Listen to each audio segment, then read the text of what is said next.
中國拓房地產經紀小林今日介紹俾大家嘅係呢個天和百貨旁邊一個怡樂廣場嘅，可以望到咧，我哋行過去大概都係5分鐘一個路程，兩棟電梯單位，然後比較高層，我哋整體周邊配套係非常之完善嘅。然後我哋呢度行去火車站咧，大概都係5分鐘，所以值得推薦。我哋上去睇睇現樓。上到嚟單位睇到呢個單位房產證70個平方，唯一一個缺點咧就係呢一邊客廳位置有個鑽石形狀，就唔係好方正。但係整體一個餐客一睇咧係非常之大嘅，比較舒服嘅，有對流窗啦。然後呢邊一個廚房空間咧，3件套咧全部係新嘅，換過晒㗎，因為業主整好咧裝修咧就冇翻嚟住，都係香港人業主，3件套整備齊全，通天然氣。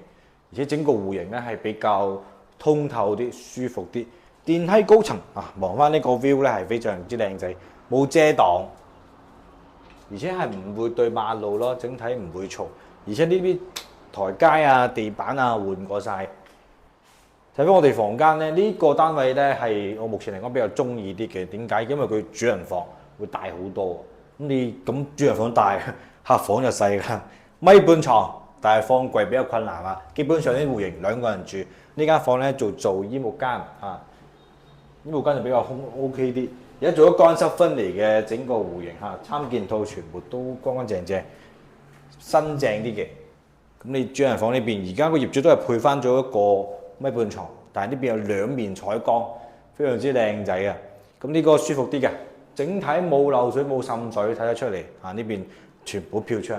而家總價 total 搞掂20零個，20零個大潤發隔離嘅一個單位有興趣，你哋現場睇睇。